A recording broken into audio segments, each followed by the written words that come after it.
Wala bang Duterte dyan sa mga ine-expose mo or in-expose mo na mga listahan? Actually, yung funny thing is, baka kung may Duterte, gusto nilang ilabas yung listahan. Yes.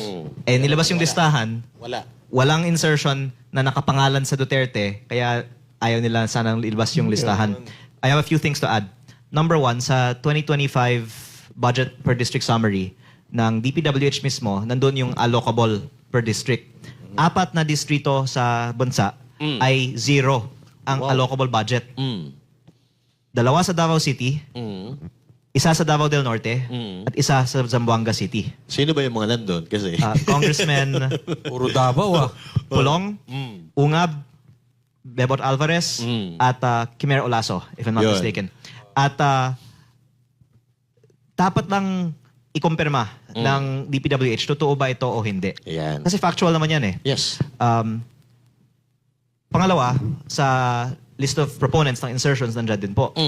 At kaya parang ikinalungkot ng ibang mga nag-i-interview na tinanong ako, meron ba si Duterte dyan? Sabi ko, wala. Parang Ito, Kong. hindi yun yung sagot na gusto nilang marinig eh.